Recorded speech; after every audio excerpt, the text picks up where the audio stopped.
JEE main 21 जनवरी 2026 evening shift के कुछ physics के questions. So in a circuit there is a battery, internal resistance small r is given, EMF E is given, external load से इसको connect कर रहा है, external load resistance is R. Find the value of R so that maximum power dissipates across R. So ji current पता करिए पहले. देखो current हो जाएगा आपका क्या होगा, V upon r E upon r plus r. ठीक है. सो अब पावर डिसिपेशन का formula P is equal to I square r. तो याद आएगा इक्वल टू स्क्वायर कर दीजिए इसका e square upon r plus r whole square into r. Okay. अब यदि मैक्सिमम पावर डिसिपेट होनी है तो जो डेरिवेटिव लेना पड़ेगा डीपी का with respect to r, that should be equal to 0. So differentiate this with respect to r. So ये आ जाएगा आपका यहाँ से डिफरेंशिएट करेंगे तो ई स्क्वायर तो आपका यहाँ कांस्टेंट है. ठीक है. तो डिवीजन रूल लग जाएगा डिफरेंशिएशन का. ठीक है. ई स्क्वायर को बाहर लिखिए. सो को पता है कि उसमें नीचे जो आपका नीचे u है, u अपॉन v, u की जगह यहाँ r है and in place of v r plus r whole square. So आपका यहाँ से हो जाएगा ये नीचे वाले का u स्क्वायर v स्क्वायर करते हैं ना, तो ये बन गया r प्लस आर स्क्वायर करेंगे तो यहाँ पावर 4 हो जाएगा बिकॉज यहाँ 2 पहले ही है. ओके. फिर ये जो नीचे इसका स्क्वायर किया इसको ऊपर लिखते हैं r प्लस आर कौन था ये whole square into differentiation of this r that is 1 minus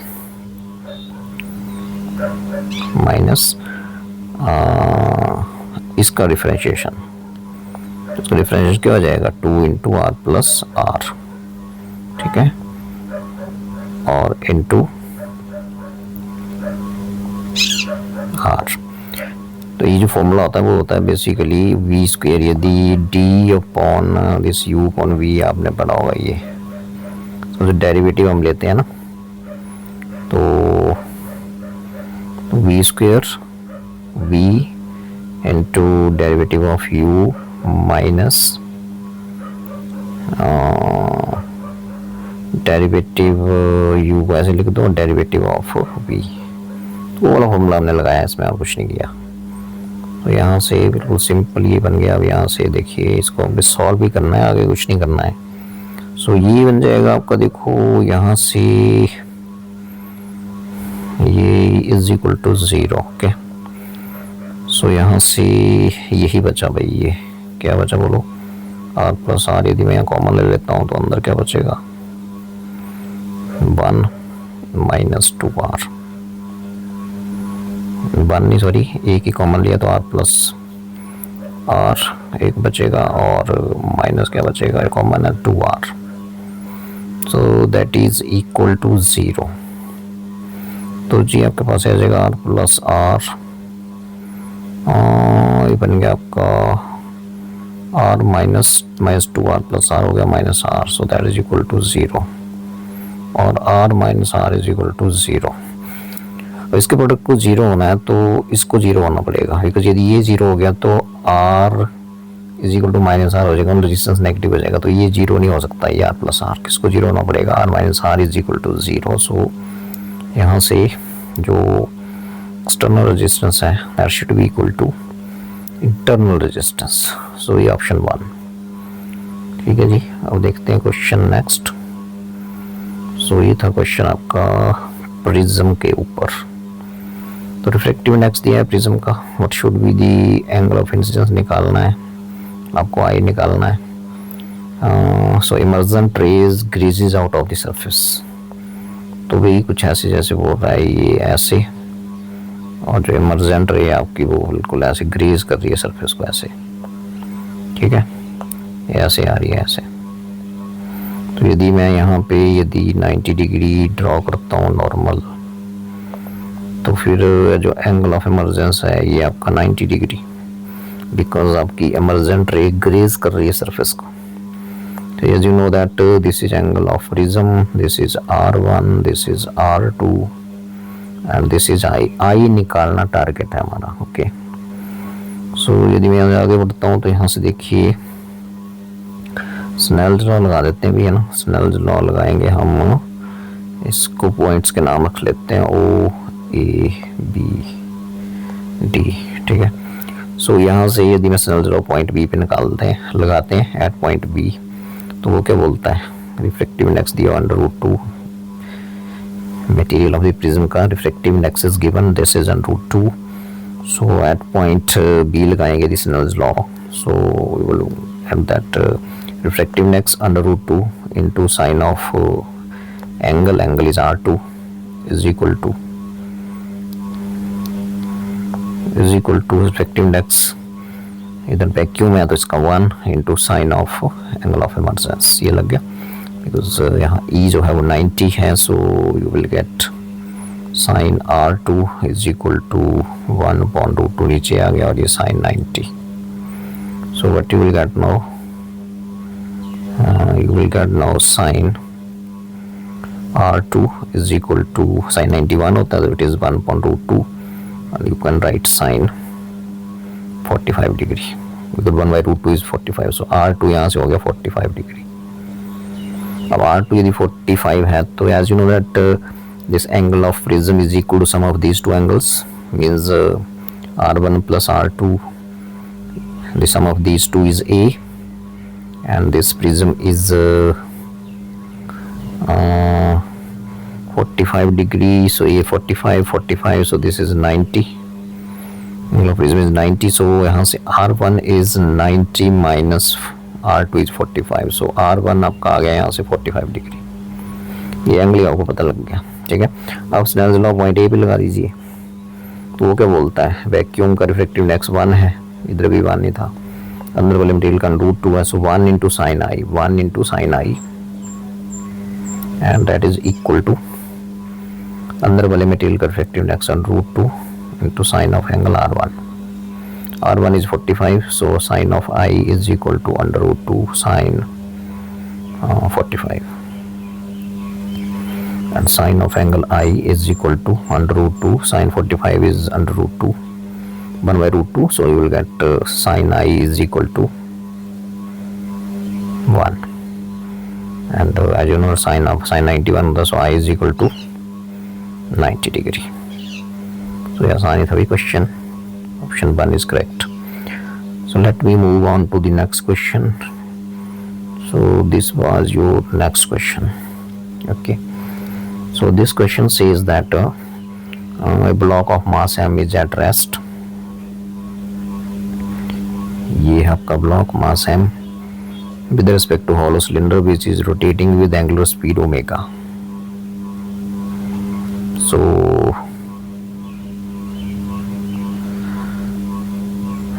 it is rotating with angular speed omega, radius of cylinder is r, find the minimum coefficient of friction between block and cylinder। So बीच में यदि free body diagram बनाते हैं तो frictional force तो ऊपर को होगा, नीचे को हो जाएगा वेट mg, ठीक है, और नॉर्मल रिएक्शन सरफेस का हो जाएगा इधर को, और इस तरफ को ही आपका सेंट्रीपिटल फोर्स होगा, okay. So he is saying that ये रेस्ट में है यहाँ पे, तो ये रेस्ट में तभी रह पाएगा जब ये ऊपर वाला फोर्स होगा ये ग्रेटर होगा या इक्वल टू हो जाएगा लिमिटिंग कंडीशन में mg के, ठीक है, and this f must be greater than or equal to mg, so f frictional force, you know that mu r normal reaction, ये आ गया। और इस केस में r का जो सोर्स है that is fc, so it is mr omega square, and you know that centripetal force, so it is mg, so m will get cancel, then mu is greater than or equal to g upon r omega square, तो mu minimum जो होगा वो कितना हो जाएगा, equal to वाला g upon r omega square। सो ये आ गया, सिंपल था ये भी। आगे नेक्स्ट क्वेश्चन आपका है बीट्सटोन ब्रिज पे। सो बीट्सटोन ब्रिज में आपको पता है कि कंडीशन रहती है कि यहाँ बैलेंस हो रहा है जाके ये, तो जीरो डिफ्लेक्शन देगा ग्लोवेनोमीटर उस टाइम, ठीक है, ओके। तो ये वाला डिस्टेंस यदि l है तो इधर को कितना रहता है 100 - l, है ना, और ये इस वायर का रेजिस्टेंस ए पी वायर का रेजिस्टेंस पी होता है और पी बी वायर का रेजिस्टेंस कितना होता है Q. So P one Q is equal to R Y S as you know the condition. P is directly proportional to length. Q is directly proportional to PV length, that is 100 minus L, and this is your R, this is your S. So it is 30/20. तो यहाँ से आपको L ही निकालना है. अब तो यहाँ से हो जाएगा ये 20L is equal to cross multiply कर दीजिए 1 2 3 और माइनस 30L तो हो गया 50L इज इक्वल टू, तो L हो गया यहाँ से 3000/50. So you will get your answer 60. So balancing length will be 60 centimetre. तो ये 60 बचेगी तो परे को बचेगी 40. ठीक है, तो ये पूछिए इसने 60 सेंटीमीटर. बीस और 20 सिंपल क्वेश्चन. उसके बाद ये क्वेश्चन देख लेते हैं भाई. इसमें क्या बोल रहे हैं, इसमें ये है कि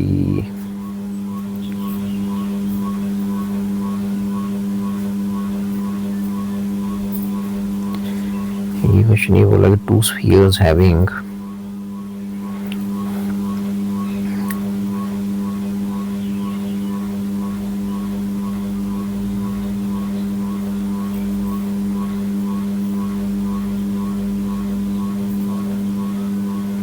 two spheres having equal mass m. Okay, these are two spheres, दोनों का mass m है. दिया हुआ यहाँ पे given are moving towards each other. Okay, both have speed u, instantaneous speed दिया हुआ u जब distance उनके centers के बीच 4 आ रहा है. Okay, सो भी कंजर्वेशन एनर्जी लगाना है आपने. तो यहाँ दो तरह की एनर्जी होगी. चार्ज भी दिया हुआ इसके ऊपर. सो एक होगी आपकी काइनेटिक एनर्जी और एक होगी चार्ज की वजह से इलेक्ट्रोस्टैटिक पोटेंशियल एनर्जी. ओके, सो जब ये 4r डिस्टेंस पे थे तो उस टाइम स्पीड था इसका हर का u. तो इसकी काइनेटिक एनर्जी हो जाएगी एक की हाफ mu². बिकॉज ये दो हैं तो दो की हो जाएगी. जब ये डिस्टेंस 4r पे इनिशियली तो काइनेटिक एनर्जी आ गई. पोटेंशियल एनर्जी होगी इलेक्ट्रोस्टैट वाली कांस्टेंट की.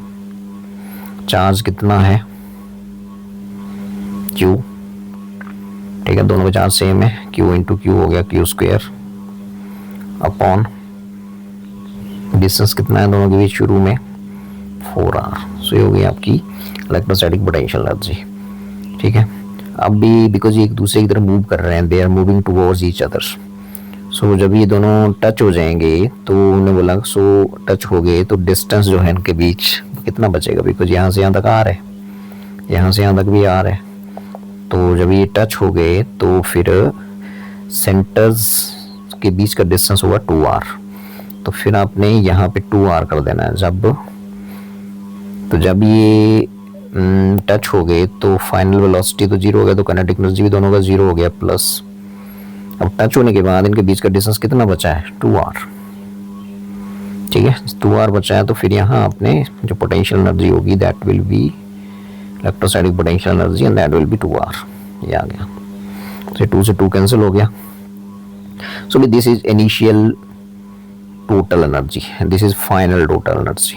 जब वो डिस्टेंस 4r पे थे तो ये, और जब ये डिस्टेंस 2r पे रहे मतलब वो टच हो गए एक दूसरे के साथ तो फिर ये बिकॉज टच हो गए तो फाइनल काइनेटिक एनर्जी तो 0 हो जाएगी. यहाँ से पूछ रहा है u की वैल्यू, तो u निकाल देते हैं यहाँ से. तो ये बचेगा आपके पास mu² इज इक्वल टू, इसको ले जाओ दूसरी तरफ. जब दूसरी तरफ जाएगा तो k²/r कॉमन आ जाएगा. k²/r कॉमन आ गया. अंदर क्या बचता है, दूसरी तरफ कौन था 1/2 था ये, और इधर से कौन गया -1/4. ये आ गया. ठीक है जी.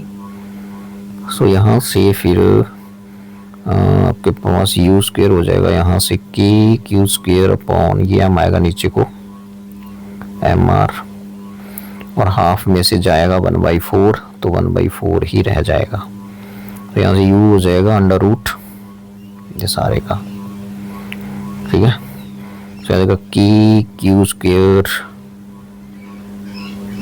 k की वैल्यू भर देते हैं यहाँ पे. k की वैल्यू क्या होती है 1/4/ε0.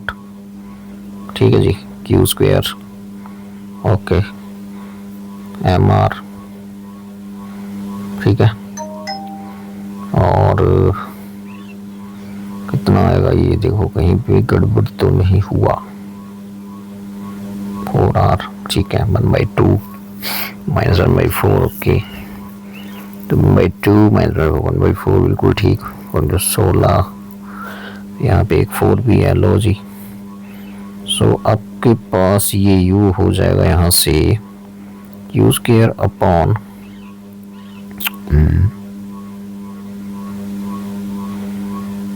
उसके अपन 4 4 जा 16 का रूट रहेगा 4। और यहाँ पे गलती कहाँ लग रही है, m square okay, k q square upon 4r, k q square upon 4r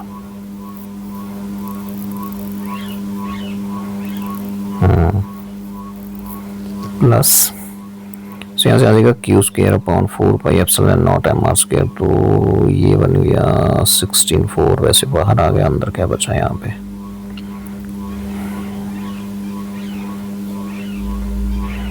पाई एप्सिलॉन नॉट एम आर, ये बचेगा। सो इसमें ऑप्शन देख लेते हैं।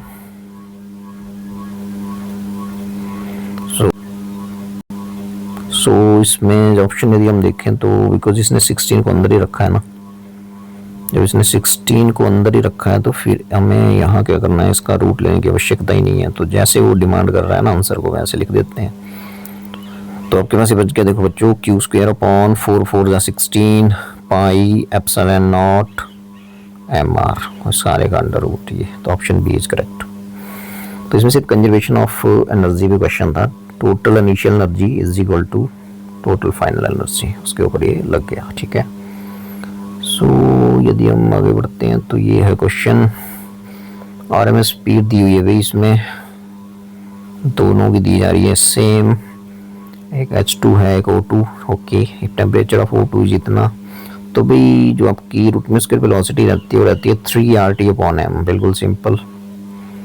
तो यहाँ से बिकॉज ये कांस्टेंट दी हुई है तो इसका मतलब 3 और r तो पहले कांस्टेंट है, सो √T/m कांस्टेंट हो गया भाई। ठीक है। तो यहाँ से आप लिख सकते हो, दो स्क्वायर रहेंगे तो आपके पास T directly proportional to m ही बचा। ठीक है, m इधर चला गया ना प्रोपोर्शनल, सो उसको T2 इज इक्वल टू हो गया m2/m1 इंटू T1। अब T2 कौन सी है, O2। ठीक है, और 2 वाले O है और M1 वाले जो हाइड्रोजन है, तो ये हो गया टेम्परेचर ऑफ O2 इज इतना, find the temperature of H2।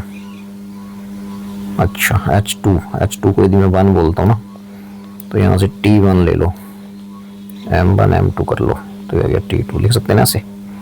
ठीक है, बिकॉज इसको लिख सकते हैं हम T1/T2 is equal to M1/M2, तो उसमें ऐसे लिखेंगे। तो हाइड्रोजन का टेम्परेचर पूछा है ना, तो 1 बोल रहे हैं हाइड्रोजन को, ऑक्सीजन वाले को 2 बोल देते हैं। ठीक है, तो हाइड्रोजन मतलब 2 मास इसका, और M2 means 32 and T2 means 23 add करिए 273 में, सो आ जाएगा 296।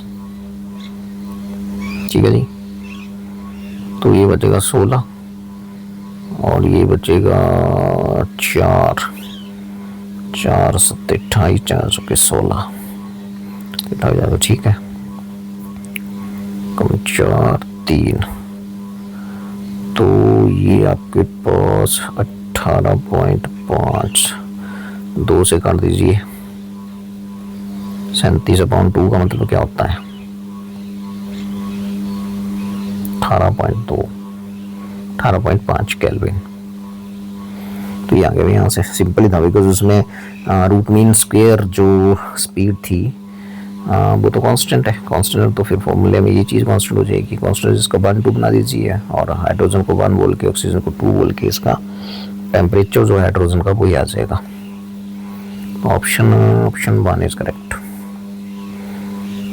नेक्स्ट क्वेश्चन देख लेते हैं। सो ये बोल रहा है क्वेश्चन की given circuit find the charge on the capacitor in steady state. देखो जब भी कैपेसिटर स्टेडी स्टेट में होता है ना, इसका मतलब फुली चार्ज्ड है, तो फुली चार्ज्ड है तो वो डीसी को ब्लॉक कर देता है, ठीक है। तो डीसी को ब्लॉक कर दें, इस आर्म में कोई करंट फ्लो नहीं करेगा, इस आर्म में करंट क्या हो जाएगा, जीरो हो जाएगा, ठीक है। तो ये रेजिस्टेंस नेगलेक्ट हो गया, ठीक है। अब आप देखो ये इसको पॉजिटिव पोटेंशियल मिल रहा है, इसको नेगेटिव मिल रहा है, देखो यहाँ पॉजिटिव है यहाँ नेगेटिव है, तो ये तो हो गया फॉरवर्ड बायस, तो करंट चलेगा इस आर्म में। और ये हो गया रिवर्स बायस, यहाँ करंट नहीं चलेगा। तो भाई ये वाली आर्म भी खत्म, रेजिस्टेंस ये वाला भी खत्म, ठीक है। सो बेसिकली जो डायोड वगैरह लगता है, डायोड का मतलब ये है सिंपल कि बताना कि उस आर्म में करंट है कि नहीं, बस और कुछ नहीं। डायोड फॉरवर्ड बायस हो गया तो करंट है, रिवर्स बायस हो गया तो करंट नहीं है, बिकॉज ये नीचे वाला रिवर्स बायस हो गया तो करंट इस आर्म में नहीं है। बाकी डायोड का कोई काम नहीं है यहाँ, तो यहाँ करंट है बिकॉज फॉरवर्ड बायस है। कैपेसिटर स्टेडी स्टेट में मतलब फुली चार्ज्ड है, इसमें से डीसी फ्लो ही नहीं करेगा, डीसी सोर्स लगा है यहाँ पे, ठीक है। इसका मतलब इस रेजिस्टेंस में कोई करंट फ्लो नहीं करेगा, तो ये भी खत्म। तो इसका इक्विवेलेंट फिगर ये बन जाएगा, देखो ये आपका ऐसे बन जाएगा, ये आपकी सेल, और यदि मैं इसको थोड़ा सा ऐसे करूँ तो ये बन जाएगा ये, और आपका ये जो है ये रेजिस्टेंस है नीचे वाला ये, और ये लगा है कैपेसिटर, और ये बन गया ऐसे।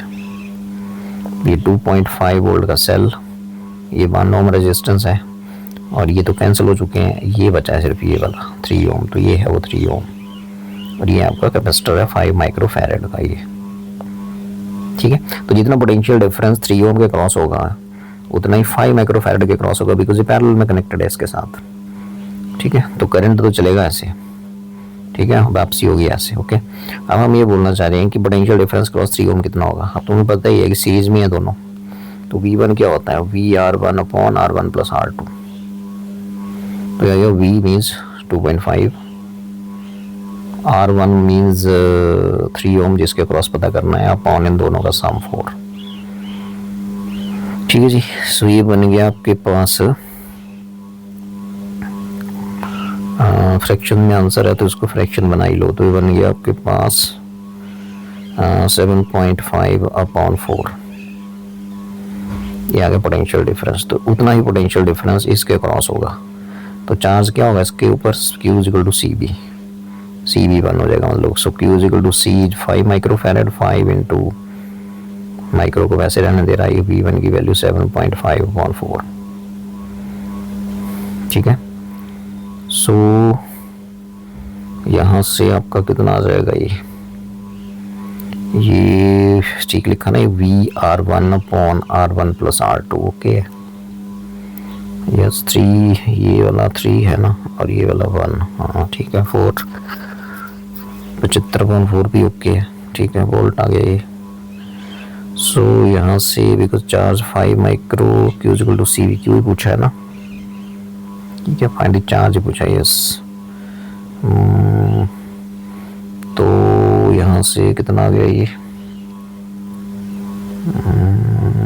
75 कौन सा कितना होता है भाई, चलो आराम से करते हैं, 75 अपॉन ये आ गया 10 इंटू 4, ठीक है जी। सो ये आ गया 5 दूनी 10 हो गया, और ये 15 5 75 हो गया, तो ये वही 75/8 हो गया सीधा ही, 75/8, और माइक्रो वैसे ही और कूलम, तो ये बी ऑप्शन। तो ये था, मतलब ये क्वेश्चन सिंपल है, इसमें कुछ भी नहीं है ना, डायग्राम देख के तो हौच पौच लगता है, लेकिन सिंपल मैंने आपको बता दिया कि डायोड्स का काम है सिंपली, डायोड इसलिए ब्रांच में लगाया होता है कि करंट है उसमें कि नहीं, करंट फ्लो कर रहा है उस ब्रांच में कि नहीं। फॉरवर्ड बायस होगा तो करंट फ्लो करेगा, रिवर्स है तो नहीं फ्लो करेगा। और स्टडी स्टेट में ही ऐसी डायग्राम कैपेसिटर लगाए जाते हैं। स्टडी स्टेट का मतलब है capacitor is fully charged, it will block DC, so no current will flow in this arm, okay. तो रेजिस्टेंस भी नेगलेक्ट हो गया, मतलब ए रेजिस्टेंस बचे 1 और एक जिसमें डायोड फॉरवर्ड बायस कंडीशन में 3, एक और 3 वो मैंने यहाँ दिखा दिए, ऑप्शन बी था इसका, ठीक है। सो यदि हम आगे बढ़ते हैं तो ये क्वेश्चन है आपका बोहर्स मॉडल से, ठीक है। अब बोल रहा है कि energy equal to this much, ठीक है। सो एनर्जी यदि 0.04 नेगेटिव साइन के साथ है, e naught maximum energy of this electron ground से, अपन बताइए जनरल जो फॉर्मूला रहता है हाइड्रोजन एटम में -13.6/n² इलेक्ट्रॉन वोल्ट ही होता है। तो ग्राउंड स्टेट में n की वैल्यू कितनी हो जाएगी 1, so E1 is equal to ground state में E1, इसको E0 बोल रहा है, ठीक है। तो E0 हो जाएगा हमारे पास -13.6 ही रहेगा यहाँ से, ठीक है। तो ये आ जाएगा आपके पास -0.04, मैग्नीट्यूड ही लेना है इसका, तो मैग्नीट्यूड लेंगे तो 13.6। सो ये आपके पास कितना आ गया, 13, 6, ये आ जाएगा लगभग 0.54 के आसपास। अभी जो एनर्जी होती है तो ये कौन से ऑर्बिट में, 5वें ऑर्बिट में होती है शायद इतनी, E5 5 पुट करके देख लेते हैं यहाँ, 25, तो यही आएगी ये 0.54। अब मुझे यहाँ से ये पता लग गया कि इलेक्ट्रॉन वोल्ट में सारे ये कि जो आपका इलेक्ट्रॉन ऑफ 5th ऑर्बिट में, ठीक है, तो n=5 लग गया मेरे को पता, ये 5th ऑर्बिट में एनर्जी होती है। अब बोला इसकी वैल्यू निकालो, सो 2 पाई L अपॉन H, L की वैल्यू क्या होती है, 2 pi upon H, L is angular momentum, angular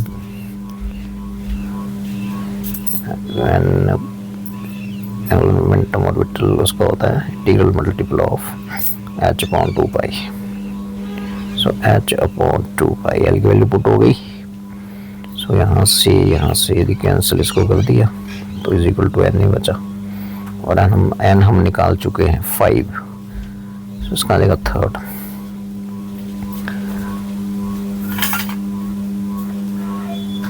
so during zero current energy particle is simple harmonic motion varies with frequency of 76 hertz particle, okay. मतलब kinetic energy और potential energy की जो frequency होती है वो सिंपल हार्मोनिक फ्रीक्वेंसी का भी क्या होती है,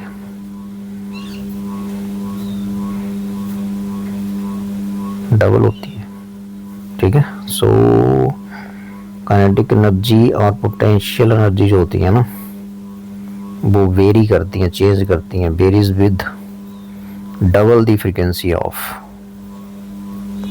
सिंपल हार्मोनिक मोशन। तो ये आपको पता है, ठीक है। तो यदि ये आपको पता है तो फिर डबल यदि फ्रीक्वेंसी है तो सिंपल हार्मोनिक की आधी हो जाएगी, तो आधी हो जाएगी, इसमें आधा ही करना था इसका आधा क्या होता है, 176 अपॉन कितना आ जाएगा, 288 हॉर्स, ठीक है। ये बिल्कुल जब पढ़ाते हैं तो इस चीज़ को बताते हैं, बड़ी इंपॉर्टेंट चीज़ है ये, ठीक है। जैसे कोई भी एनर्जी आप ले लो तो उसकी वेरिएशन जब हम बताते हैं आपको तो कुछ ऐसे जैसी वेरिएशन होती है, ऐसी ये यहाँ T होता है, यहाँ T/2 होता है, ये पोटेंशियल एनर्जी का वेरिएशन है, ये 0 है, ठीक है। तो यहाँ पे T/2 है, T/2 वो टाइम है, ठीक है। सो बोलने का मतलब हो गया कि जो आपका टाइम पीरियड होता है वो सिंपल हार्मोनिक मोशन का आधा होता है, तो फ्रीक्वेंसी क्या हो गई, डबल हो गई, ठीक है। सो फ्रीक्वेंसी डबल है तो सिंपल हार्मोनिक मोशन की करंट एनर्जी पोटेंशियल एनर्जी की फ्रीक्वेंसी से आधी है, तो फिर उसका हाफ ही करना था आपने यहाँ पे ना। तो एक और देख लेते हैं क्वेश्चन, पोजीशन x, मास कितना दिया हुआ है, of the particle of mass this much varies as a function of time, तो ये दिया हुआ है। Work done on the particle, अच्छा वर्क डन पूछा है, तो वर्क एनर्जी थ्योरम लगा दीजिए। सो वर्क डन हो जाएगा final kinetic energy minus initial kinetic energy, ठीक है। तो यहाँ से पहले आपको वेलोसिटी निकालनी है, तो x दिया हुआ है तो यहाँ से वेलोसिटी इसका डिफरेंशिएट लगा दीजिए, सो बन गया 2t + 1, और फाइनली t = 3 सेकंड्स पे वेलोसिटी देख लो, तो t = 3 पे वेलोसिटी आ गई फाइनल 2 × 3 + 1 7, t = 2 पे कितनी आएगी, वो आएगी इनिशियल 2 × 2 + 1 5 हो गया। तो W = क्या होता है, हाफ फाइनल काइनेटिक एनर्जी क्या हो जाएगी, हाफ m कॉमन ले लो, Vf का स्क्वायर माइनस Vi का स्क्वायर हो गया। मास गिवन है 2, so it is 2, final velocity 7 का स्क्वायर माइनस 5 का स्क्वायर, सो आ जाएगा कैंसिल हो गया 49 - 25, so it is 24 joule, so option 4। And आगे क्वेश्चन है मैग्नेटिज्म का दिख रहा है मुझे, और ये क्वेश्चन जो है आपका, ये है आपका question. So find magnetic field at point O. Point O पे मैग्नेटिक फील्ड आपको निकालना है, ठीक है। सो इस क्वेश्चन में कुछ भी नहीं करना होता, आपको सिर्फ फॉर्मूला पता होना चाहिए, सिंपल है ना। तो यहाँ पे इस सर्कुलर कॉइल का ऐसे जा रहा है ना ये, तो इसका मतलब इसकी जो मैग्नेटिक फील्ड होगी इस सर्कुलर कॉइल की सेंटर पे जो होगी वो होगी इनवर्ड, ठीक है। तो वैल्यू हो जाएगी अंदर को होगी, मतलब ये होगी डायरेक्शन क्रॉस वाली, perpendicular to plane of paper and inward. Circular coil की फील्ड सेंटर ओ पे वो हो जाएगी mu naught upon 4 pi 2 pi I, यदि करंट चल रहा है, yes this is I 2 pi I upon radius R, ठीक है। और ये जो स्ट्रेट वायर है इनफाइनाइट लेंथ का, इसकी मैग्नेटिक फील्ड भी पॉइंट बी पे इनवर्ड ही आएगी, राइट हैंड थंब रूल से, ठीक है। सो इनवर्ड ही आएगी, तो फिर इनवर्ड आएगी आउटवर्ड आएगी, ठीक है। थंब को कर दो इन दी डायरेक्शन ऑफ करंट, और फिंगर्स आएंगी बाहर की तरफ, तो टेंजर जाएगा बाहर को, मतलब आउटवर्ड आएगी, मतलब डॉट आएगी। तो ये आ जाएगी म्यू नॉट अपॉन क्या होती है मैग्नीट्यूड में 4 पाई 2 आई अपॉन आर। इसमें पाई आ जाता है, इसमें पाई नहीं आता, ठीक है। तो ये ज़्यादा होती है, मतलब देखो पाई आ गया, मीन्स 3.14 टाइम्स ज़्यादा है इधर। तो बोलने का मतलब ज़्यादा ये है, कम है, तो नेट क्या होगी, दोनों को माइनस कर दो। सो ये दोनों को माइनस करते हैं तो नेट फील्ड हो जाएगी बी इज इक्वल टू, क्या कॉमन है यहाँ पे, mu naught upon 4 pi I upon R common है, 2 भी कॉमन है, अंदर क्या बचा पाई -1, ठीक है। तो ये आपका यहाँ से, अब यहाँ देखो ऑप्शंस में पाई है ही नहीं बाहर, तो पाई यदि बाहर नहीं है तो पाई फिर यहाँ कॉमन लेना पड़ेगा। तो याद गया ये 2 से 4 का चला गया, तो याद गया mu naught I upon 2 pi R, और पाई मैंने ले लिया कॉमन, और अंदर बचा 1 -1 अपॉन पाई। तो इस पाई से पाई भी कैंसिल हो गया भाई। सो आ गया म्यू नॉट आई भी ऊपर 2r इंटू 1 -1 अपॉन पाई, तो ऑप्शन 3, ठीक है। सर्कुलर लूप की जो होगी ना वो होगी अंदर को, और इस इनफाइनाइट लेंथ वायर की होगी बाहर को, बिकॉज अंदर वाली ज़्यादा है बाहर वाली कम है, तो नेट हो जाएगी बड़ी माइनस छोटी, ठीक है।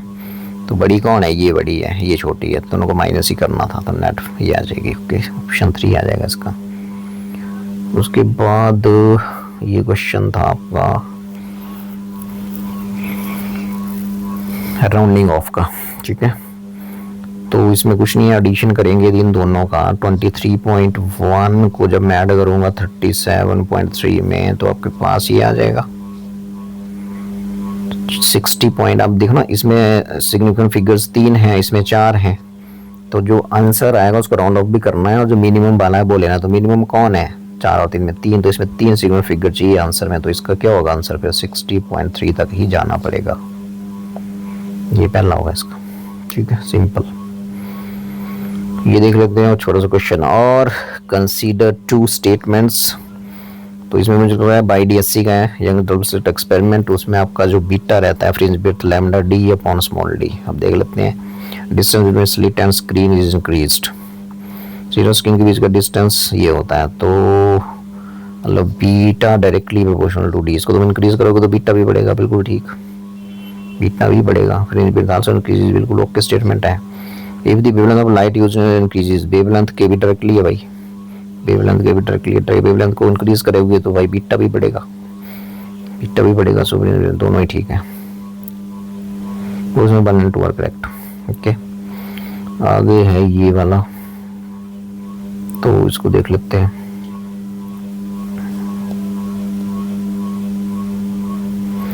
सो ये क्वेश्चन ये बोलता है कि यहाँ से यदि हम for the given resistive network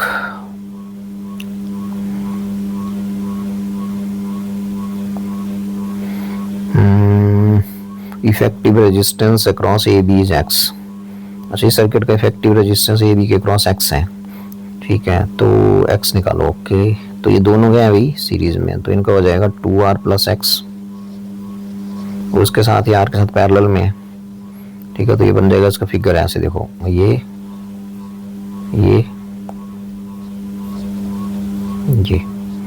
आ गया बी पॉइंट और ये आ गया ए पॉइंट, तो ये बन गया 2R प्लस एक्स और नीचे वाला आ रही है। अभी दोनों पैरेलल में हो गए, तो प्रोडक्ट ऊपर प्रोडक्ट और नीचे सम, ये आ गया रेजिस्टेंस इफेक्टिव। नीचे सम करो इसका 2R plus X plus R is equal to कितना रेजिस्टेंस दिया इफेक्टिव, एक्स ही दिया, लो लिख दो एक्स अकॉर्डिंग टू क्वेश्चन, ठीक है जी। तो इसको सॉल्व करो फटाफट। अब तो इसका हम इस आर को अंदर ले जाते हैं तो क्या बन जाएगा ये, तो 2R plus X plus are, बिल्कुल ठीक। तो 2R plus x into are, ये भी ठीक। इस आर से मल्टीप्लाई करो अंदर, 2R square plus X R is equal to, ये आ गया 3R प्लस एक्स ना, सो ये आ गया 3R plus X is equal to X, cross multiply कर दो, सो आपके पास ये आ जाएगा, यहाँ कर लेते हैं तो बन गया 2R square plus X R is equal to 3R plus X, ठीक है।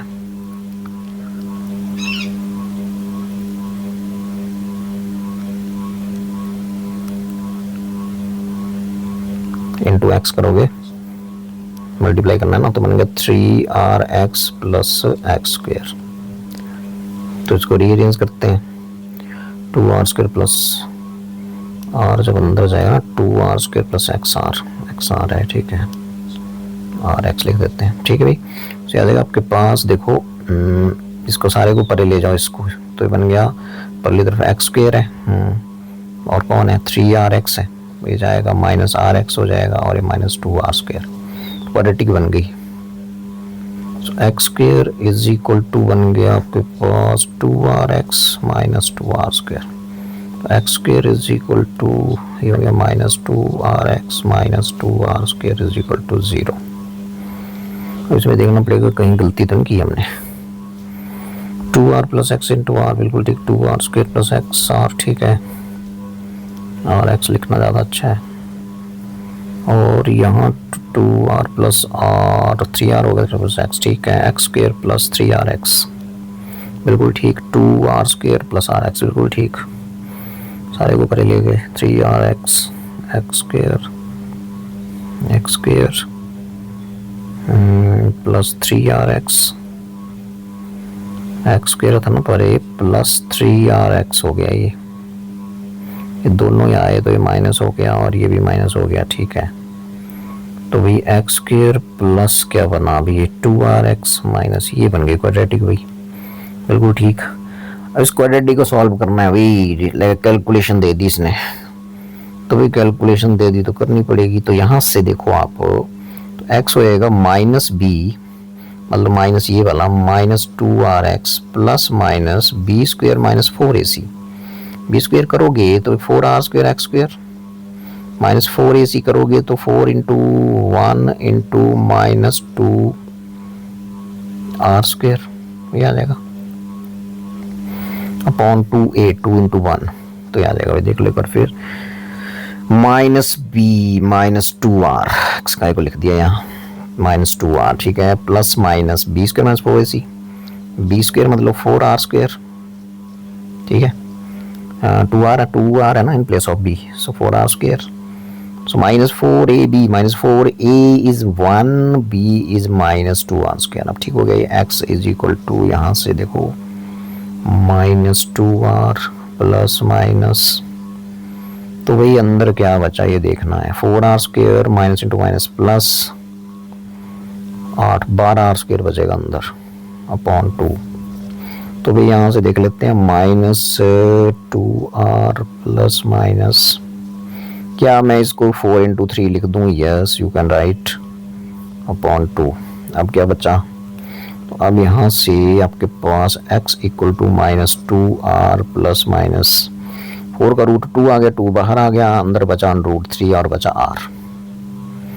ठीक है, और ये नीचे है 2। अब 2 ऊपर कॉमन आके 2 खत्म, तो आपके पास बचेगा r माइनस के साथ प्लस माइनस √3 और आ गया r। ठीक है जी। अब प्लस वाला साइन ले लेता हूँ मैं, तो फिर यहाँ से प्लस वाला उठाओ पहले, तो बन गया प्लस, ये बन गया और माइनस r। अब यहाँ देखो r कॉमन है, तो अंदर क्या बचा √3 माइनस 1, तो ये होगा भी x √3 माइनस 1, फोर्थ ऑप्शन आएगा। कैलकुलेशन बेस्ड है, सिंपल।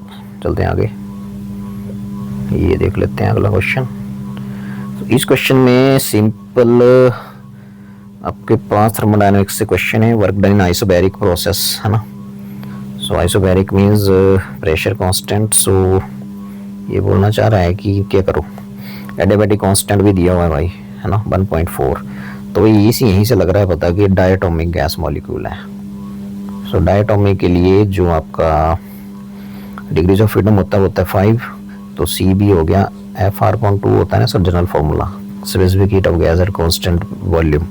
सो याद है F की जगह गया 5R/2 हो गया भाई, बिल्कुल ठीक। अब तुम्हें पता है कि यहाँ वर्क डन कितना है, तो वर्क डन DW हमारा पता था PdV and that is NR delta T या DT, दैट इज गिवन कितना 100, एक ही हो गया।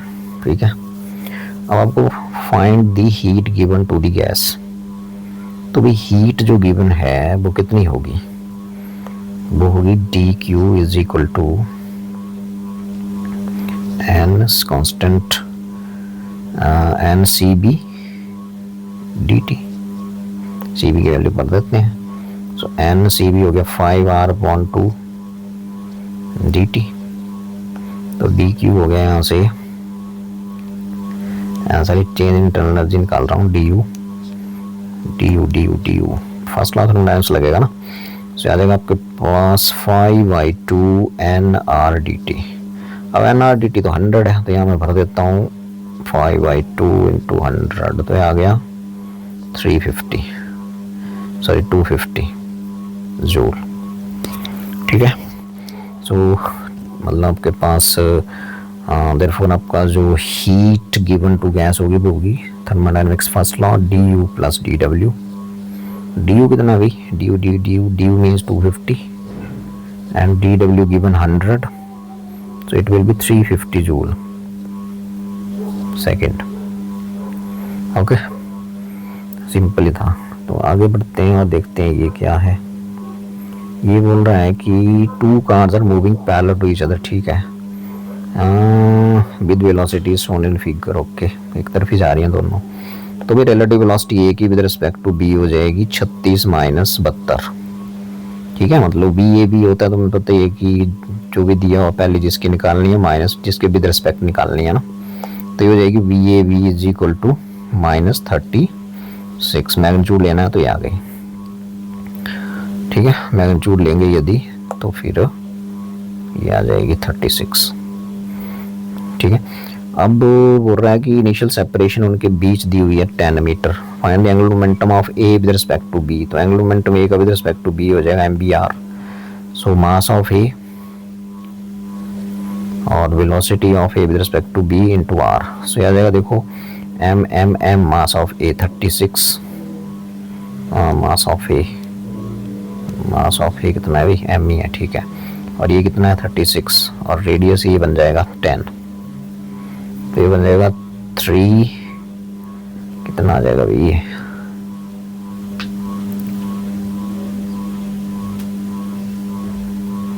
36 इंटू 10 मीटर, तो ये तो आपके पास आ रहा है 36 minus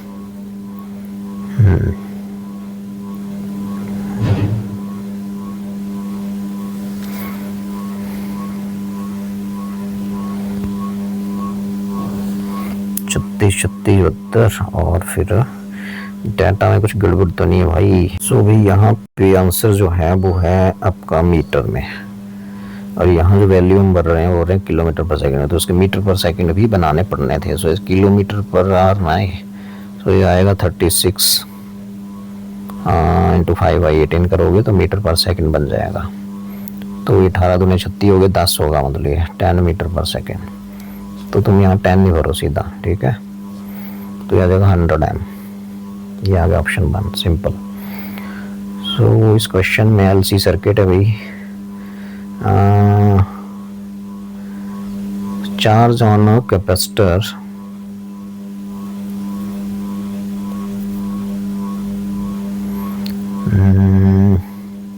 is maximum at t is equal to 0. Okay, find the time at which charge becomes 25% of its initial value. Okay, so यहाँ से सिंपली ये फॉर्मूला रहता है, इसमें याद रखना है आपने ओमेगा टी। अब ये बोल रहा है कि 25% हो गया ये मैक्सिमम का, सो 25/100 हो गया क्यू नॉट का, तो कॉस ओमेगा टी, तो ये आ गया। ओके, सो ये आ गया क्यू नॉट कैंसिल हो गए। सो ये आपका 4 और इधर बचा यदि 1, तो ये हो गया 4 कॉस ओमेगा टी। पूछ क्या रहा है टाइम, सो ओमेगा टी हो जाएगा यहाँ से, इसको ऐसे रहने दो, 1/4 है ये। सो ओमेगा टी कितना हो जाएगा यहाँ से,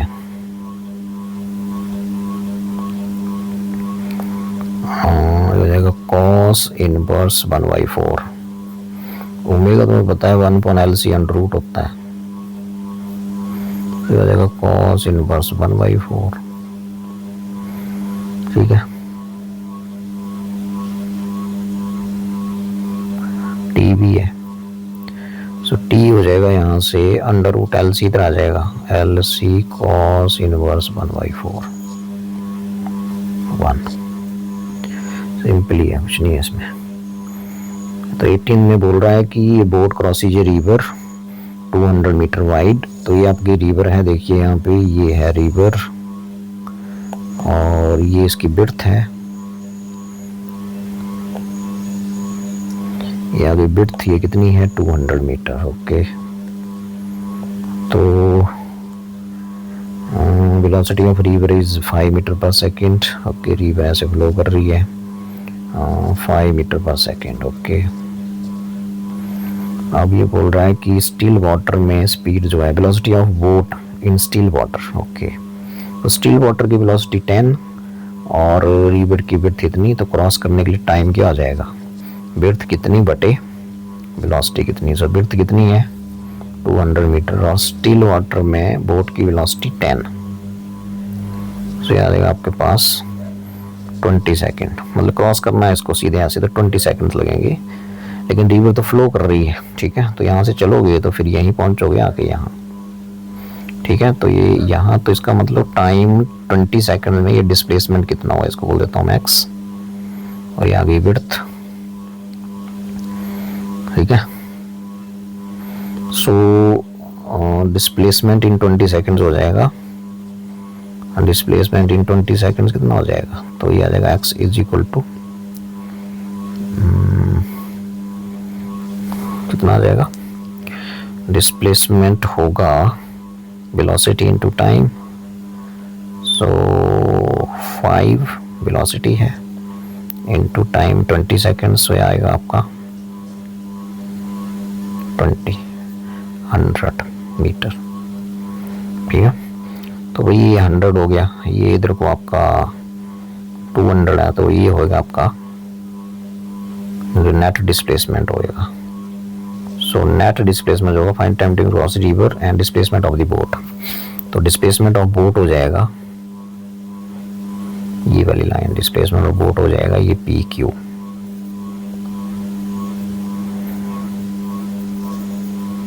PQ हो जाएगा आपके पास √ W² प्लस x²। तो W कितना है आपका विड्थ 200 का स्क्वायर, ठीक है, प्लस x कितना है ये 100 का स्क्वायर, और उसका √ तो आपके पास ये आ जाएगा 100 स्क्वायर √100 बार आ गया, तो अंदर क्या बचा 2 का स्क्वायर बचा प्लस 1 बचा, ठीक है, 1 का स्क्वायर बचा, मतलब सो आपके पास हो गया 100 √5, इतना आ जाएगा डिस्प्लेसमेंट बोट का। तो ये आ गया डिस्प्लेसमेंट, ये आ गया डिस्प्लेसमेंट और ये आ गया टाइम 20 एंड ये 100/5, तो ऑप्शन 1 इज करेक्ट। सो ये आगे देख लेते हैं, आगे है कुछ,